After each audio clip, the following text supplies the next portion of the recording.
what are you doing here? Like, why are you here? Why are you here?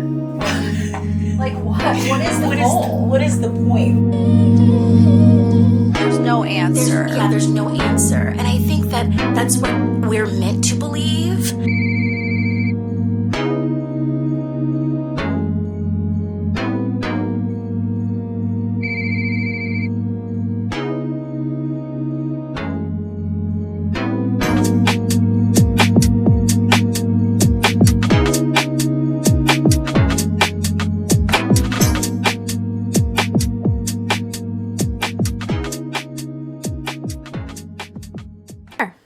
Hi. We're wearing our sweaters, everybody. It's cold. Well, it is December. You know, I think people are always like, oh, you live in LA. It's not cold. It gets cold in LA.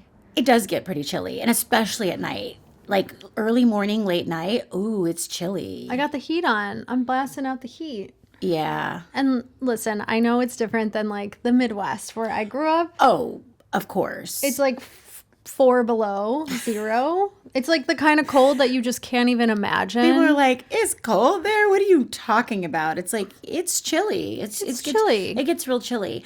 We're obviously recording this a couple of weeks ahead, but last night I went to a concert and I was like, okay, I wore a long dress, some socks and tennis, but I should have worn tights. I was like, I'm cold. And I was like, yeah. And you can't have your undercarriage cold. Yeah. You know what I mean? Like wearing a dress or a skirt and like wind blowing into that. Yeah. It's just, it'll chill you. I made a mistake. But I bet you looked cute. I did. I did. Which is what's important. Let's be honest. Now, I remember back in the day when I used to go out like to the club. Like at like 18, and I would be wearing like a tight dress, super tight, short with heels, and I wouldn't wear a coat. Like I would be coatless. I do remember doing that early too. 20s. I was in New York City. Yeah, I was gonna say like in Chicago. Yeah. I would go to clubs, whatever, and I would just kind of like bite the bullet and just be like, I'm just going to be freezing. And you're like waiting in line to get into the club. But once you're in there, it's hot though. And you can't keep track of a coat. Yeah, it's hot. It's getting hot in here. So take off all your clothes. I am getting so hot. I don't want to bring my coat inside. Nice pivot. Nice pivot. So, you know, there's also a coat check. You can go to a place, maybe they got a coat check. I don't think any of the places I was going to when I was in my 20s had a coat check. Well, I also know for a fact, I've had friends lose their coats in coat check. What do you mean? Like they bring back the ticket and they're like, there's no coat here. I'm sorry, what? Yeah. People just be taking coats. I'm sorry. I would be furious. I would be furious. Furious. Yeah, absolutely, actually. I can't even imagine. Anyways. Oh, the phone is ringing. Oh, should I get it? Can you get it this time? Well, of course. I would love to. Hello? Oh, okay. It's the universe. What did they say? I see it, I want it. I stunt yellow on it. I dream it, I work hard, I grind till I own it. Hey, I can't believe I knew those words. I don't know if they're right, but like it seemed like it was. I never knew the words until now. I think they were right. I mean, I know the first few were, but wow, maybe that's they Beyonce, were. Right? It sure is. Formation, baby. Formation. Have you ever played Formation in a yoga class? I sure have. Because you're like, look, we are in formation. I think I've played almost every popular Beyonce song in yoga class. Yeah. Almost everyone. Yeah, because I'm in the beehive. Yeah. Bzz, you know what I mean? I'm a 43-year-old beehiver. I think that's the demographic. I do too. Like, Beyonce's getting up there. I do too. I feel so old to be like a fan of somebody like that, but like I think I'm average. I love it. Love Beyonce. Although she's been suspect lately. Wow. She's been sus? Yeah, I don't know. I don't know what's going on with her politics, but anyways. that. Yes. Yes. She's just acting like a rich bitch, but she is, so. What if Beyonce came after us? What if, oh my God, I would be so flattered. I would be honored. I would be like, Court, we've made it. I would be like, oh my God. But she would never, because she's way above that. Like, when people come for Beyonce, she literally doesn't respond.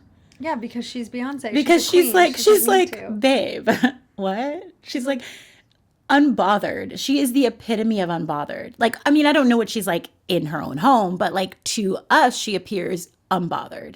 Speaking of which. What? It's a new moon in Sagittarius. Oh, is that? I don't think they're unbothered. Really? I do. I feel like they don't care what other people are thinking about. I would agree with that, but there's not bother them? But yeah, I would say, I think a Sagittarius, please don't come after me. Come at her. Don't come after me. I'm just saying what I think, and it's just my humble opinion. Okay, it's just my humble opinion. Say it. I feel like Sagittarius are kind of judgy. Yeah, very judgy. And like I feel like they're snobby, almost. and they give their opinion about things. So it's like, whereas like when I think of like an unbothered person, it's just like, I'm not even getting involved because like I don't care. But I feel like a Sag is going to let you know, and they might not care what you think, but they think that you should care what they think. Yeah, I would agree with you. And I'm like, Sag, chill. I just did a carousel for the Sag, and I think one of them was like, Sagittarius thinks that God died or God left them in charge or something like that. So true. Because they really be acting like it. They do. So I was like snobby. I don't know if that's the right word. Something like that. But either way, there's like an elitist quality to them, and I think it comes from that Jupiter, because Jupiter is wise. It is. I mean, it's expansive. Jupiter is like that planet. You know what I mean? That girl. Jupiter is that girl. That girl. And Sagittarius, mutable fire, ruled by Jupiter, a quest for more. I'm like, oh my gosh, a Mercury in Sag and a Venus in Sag. That feels like, give me more. Give me more. Oh my God, it does. Which, by the way, Britney is a Sag. Is she? Sun in Britney Spears. Oh, that's sweet. I know. She feels like such a Sag. She does. Oh, bless her. I love Britney Spears. I love Britney Spears too. I got a soft spot for her. I really do. Yeah. And we are in a new moon in Sagittarius. So yeah. This is really, to me, since Mercury Retrograde ended on the 29th of November, and then we have the shadow for 14 days. And so to me, I'm like, this feels like the lunation. That's the reset. And it's towards the end. It's also interesting. We got the new moon at the end of the season. I know. Right, which is so interesting. It trips up my brain. I'm like, oh, we're not starting the season. We're ending the season with a new moon.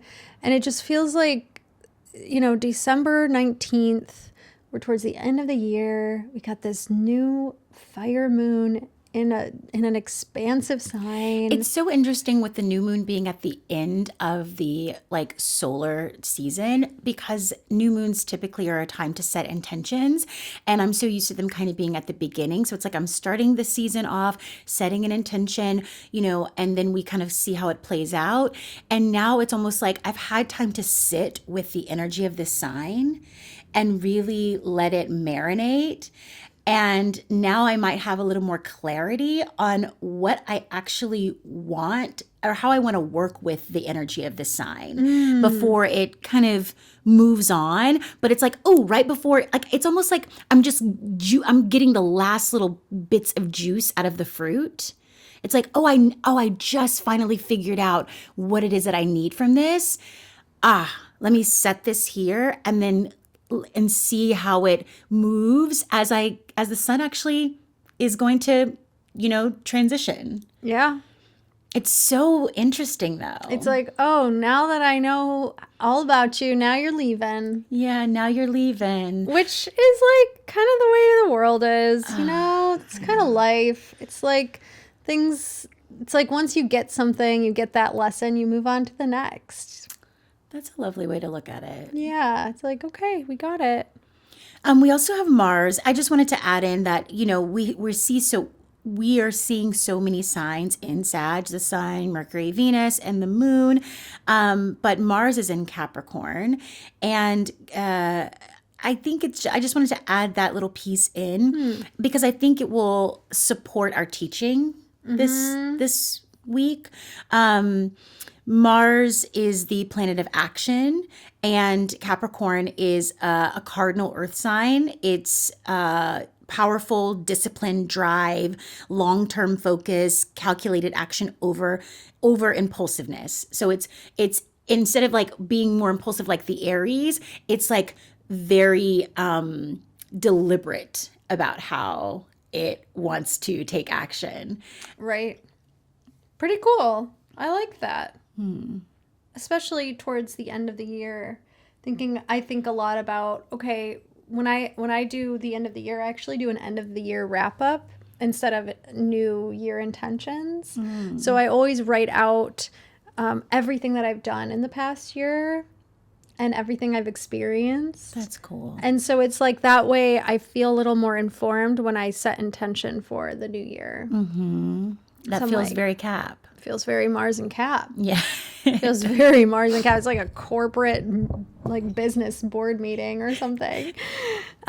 Which brings us to Review. It's like your review before you. Yeah, it's like, okay, end of year review. Do you get a raise or not? Yeah. Well, the answer is yes. You always get a raise. You always get a raise unless you've been fucking up. Then maybe you get a demotion. Oh, I don't think so. I think you can get a raise as a way to give you some, what's that word I'm looking for? Confidence? Not confidence, but like some like Incentive. Incentive. Thank you. That's the word. Yes. Yeah. Money is very incentivizing. Money talks, bullshit walks. What's that from? It's a saying, but I don't know what it's from. I was just saying it in Sounds a weird like a musical. I was just saying in my, like, sometimes your old-timey accent. Sometimes I break into my musical accent. This is why we listen to this podcast, everybody. You never know when Courtney's going to break it out. Okay, so leading to our teaching, yeah? Yeah, let's do it. Yeah. Do you want to tell the story about the Centaur? Oh, the Centaur. Yeah, since it's Sagittarius season, we're going to talk about kind of the icon, what would you say? The avatar? The icon, the avatar, the symbol, or it's not really the symbol. I like to think about like the embodiment. I'm like, what is the sign? Like, you know, sometimes we're like, oh, Scorpio is either the scorpion or the snake. It's like Sagittarius, the sign is like, it's a centaur. It's a obviously. centaur. It's a centaur. A centaur is half man, half horse. Right. And Sagittarius does rule the legs and the thighs. So we're ruling like this. Running. And with those I horse was legs. running. Forrest Gump. I love that movie. Oh, I'm sorry. I didn't understand what you were referencing. This is very nice. Well, listen, I got it. I wore it as Brooke, and then I got to take it home.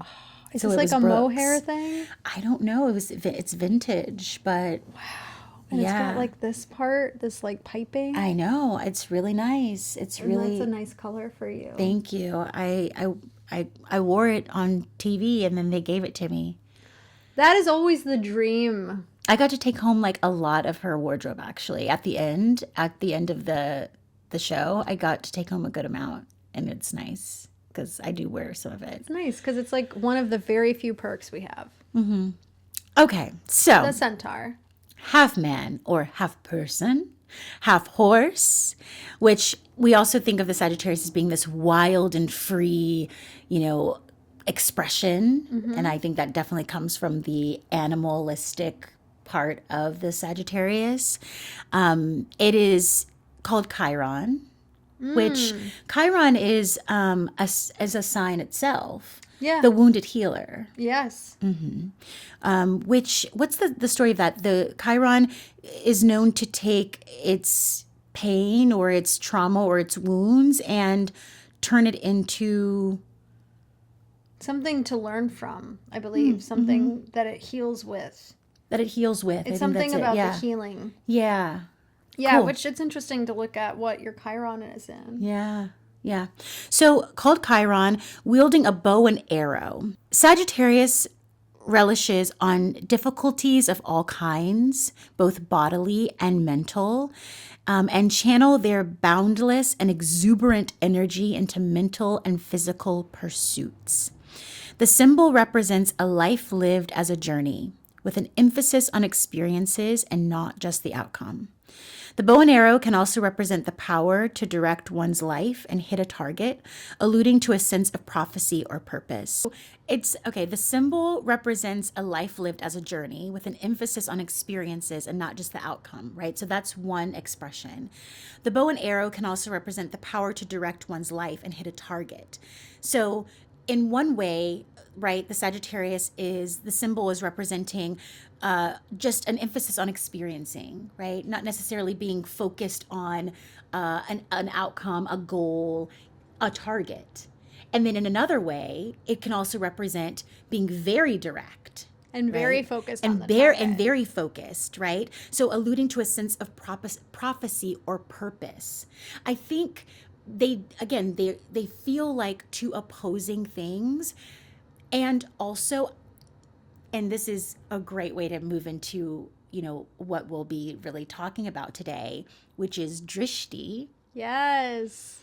Because Drishti is our ability to focus on something while also allowing ourselves to be in the moment, to be in the experience. Yeah.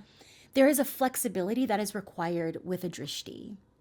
If you focus, if we focus too hard on something, we lose the periphery.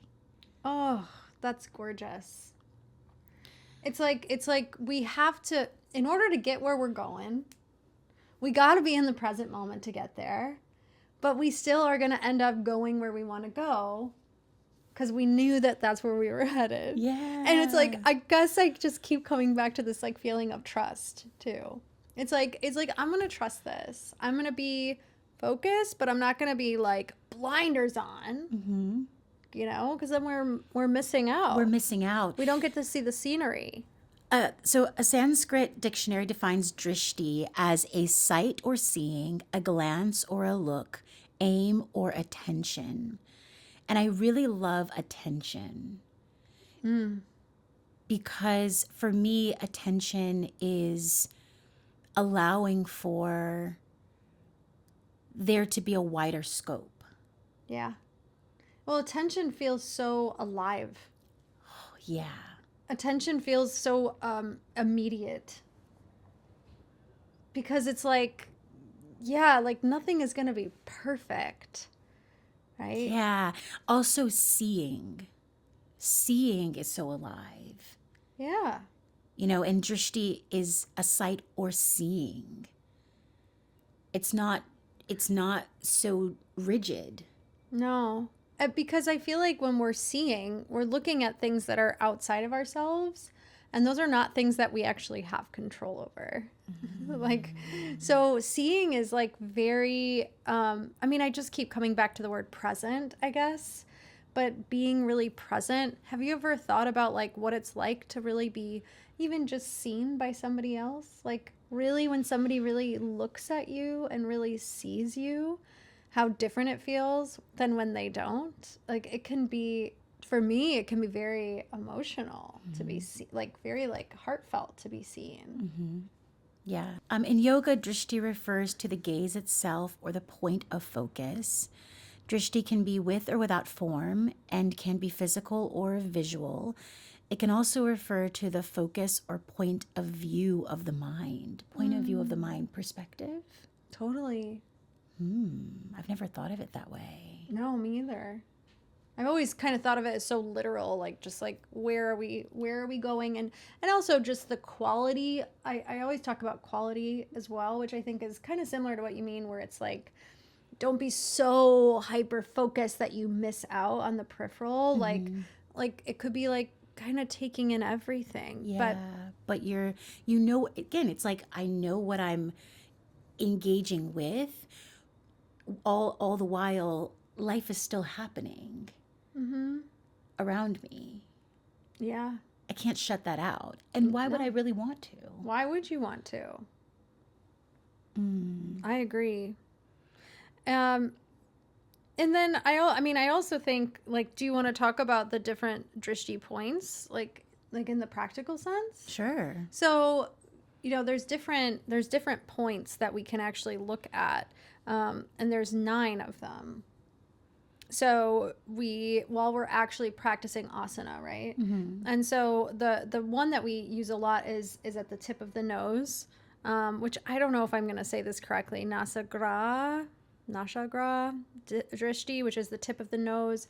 And when do we do that one? That's like cobra, any kind of back bend. What else? Warrior 3. I see. Okay. I was like, where are you? Yes. Yeah. And then there's the drishti between the eyebrows, which you can use in meditation. Where else do we do drishti between the eyebrows? Perhaps I would say meditation. I would say like lion's breath, or I would say, maybe there's certain pranayamas perhaps. I don't necessarily use those for any asana purposes. Use that one for asana purposes. No, I do use the navel often. In down dog, I'll use the navel. The thumbs, you might use that for warrior 1. And then, the hasta gra drishti, which is like the hand or the fingertips. You could do that in Tadasana when you're in mountain pose and you're standing equally and your hands are in Anjali Mudra. I'll use that. Yeah. I'll use like hands or fingertips for like warrior 2 and stuff too. Like maybe. And then the toes, you could use the toes when you're doing Paschimottanasana, like folding. It's nice to use the drishti of the toes. Yes. Or shoulder stand, something like that. Oh, yeah. And then Parshva drishti, which is to the right or the left side. So that's like turning to the right or left, which I guess in Warrior 2 you could use. You could use through, or in twists, like recline twists. Ooh, or even an active twist. Yeah. Like a crescent twist. Yeah. Totally. Because like you'll look over your shoulder. I always think like, what's over here when I'm doing it? And then the urdhva, which is the upwards, towards like the urdhva sky. hastasana, when we're going arms overhead, anything arms overhead. Yeah. Which, if you've ever been in a class, I guess why I like talking about this is it's very practical, but if you've been in a class with people, there's a lot going on. There's people to look at. They are in your grill sometimes, and it can be distracting. And so we can use drishti as like a way to really be in our practice and direct our attention to keep us here. Yeah. And so it can be as simple as just like, I'm going to bring my eyes back to my hands. I'm going to bring my eyes back to my navel. I'm going to close my eyes and take it up to my third eye. Yeah. Just as almost like a reminder. Yeah. While we're also using the kind of physical drishtis, right? We can also kind of think about a more inward gaze as well when we're practicing. Ooh. And it's in practicing on the mat, but this one can also be taken off of the mat. But I think about pratyahara, the 5th limb of the 8-limb path, which is withdrawal of the senses, turning inward and really connecting with self. And so I find that when I'm in my asana practice, I'm in class and I'm starting to be a little bit maybe distracted by what other people are doing, which doesn't happen as often as it used to. But every now and again, I'm just like, what's going on over there? I will come back to this practice of pratyahara and like, okay, I'm inward gaze, taking focus back into the self, which most times starts with the breath. Yeah. It's like, okay, what's my breath doing? Okay, let me focus on what's happening internally. And that brings me back in. Yeah. Being almost like an observer of yourself, would you say? Yeah, absolutely. You even wrote like using it as a reminder, using the Drishti to bring us back to the present, or using it to connect to what's happening with self. Yeah. And I think it's important to mention, while this might seem like a rigid practice, like, or even just being so focused on the breath or so focused on where we're gazing or whatever, is that it's all guiding us on this 8-limb path of yoga. So we're getting into dharana, right? Which is focusing the mind, which is taking us into that meditative state. And ultimately that's taking us into freedom and liberation. It's like the sort of the focus, it comes back to the very beginning about it being the centaur or whatever. And like you were mentioning, like Sagittarius sort of like being present along the journey in order to take us to this destination. Yeah. Like being present along the journey, being with your breath, connecting to where you are physically on this earth, and then it's taking us into this space, hopefully, of samadhi, which is that bliss space. Where energy goes, energy flows, you said. And I was like, that's so it. It's so it. Ultimately, it's like, what do we want?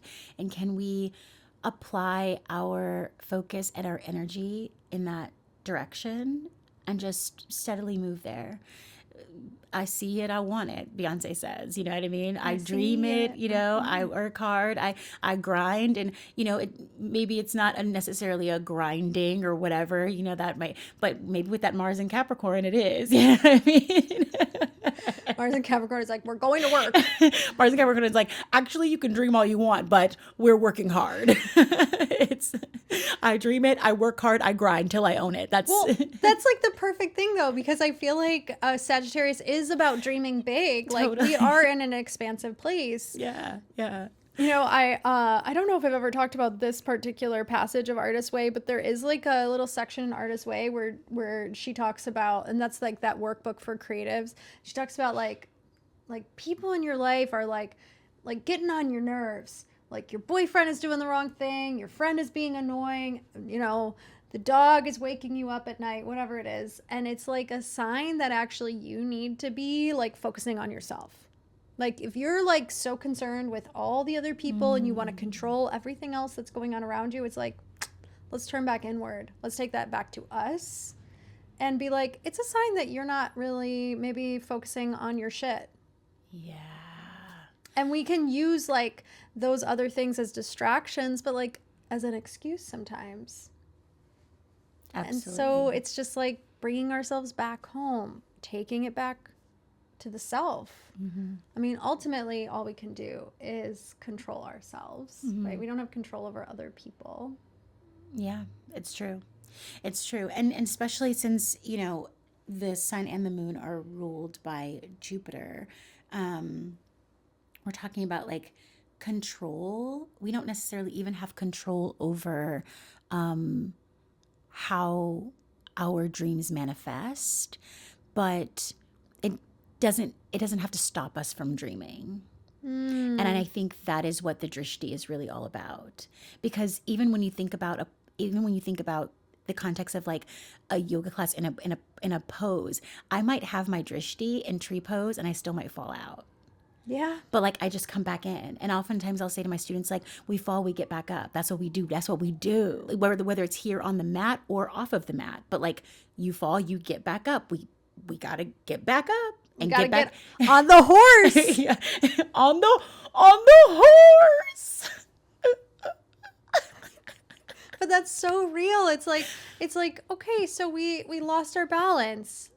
Yeah. Okay, let's try it again. Yeah. We don't have control over everything. It doesn't mean that we give up. It doesn't mean that we don't hold the focus or hold those dreams or hold, those desires or continue to show up. It just means that we're in the experience. Just means that we're present. We're present. And we're human. And it's okay for us to be human. I mean, ultimately. And it's kind of like going for the thing that you want to go for and letting go of the outcome. Which also feels very like... Ishvara Pranidhana. Exactly. Yeah. What do you want to expand in your life? And direct your focus there. Try not to be too rigid about it. Allow yourself space for it to shift and evolve and change as well. And just be present. Enjoy the journey on your path. On your path. And that is the Sagittarius way. To be in the experience and to also aim high. Speaking of, I do have a quote to close us out.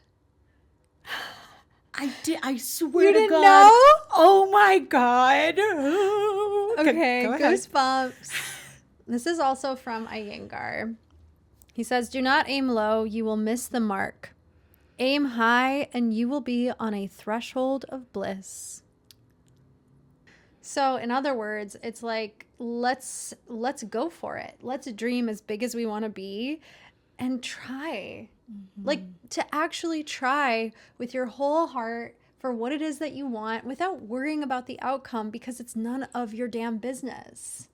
Like, you don't have control over it. If you fall out of a tree post, not your damn business. Get on the horse. Get on the horse. You know, like whatever is going to happen is going to happen in this life.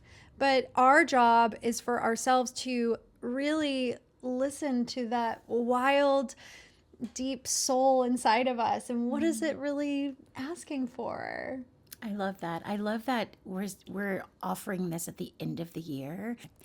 Instead of setting New Year's resolutions, I love this idea of using this time to review, and from that, gaining clarity on what we really want. And it doesn't have to be like, this is what I'm going to do, this is how I'm going to do it, and I have this long to do it. It's more of like, this is what I'm moving towards. This is where I'm going. Yeah, and we're going to enjoy the path that life takes us on along the way. Yeah. Yeah, thank you so much, everybody, for listening. And happy new moon in Sag. I think this is a really magical moon to land in at the end of the year.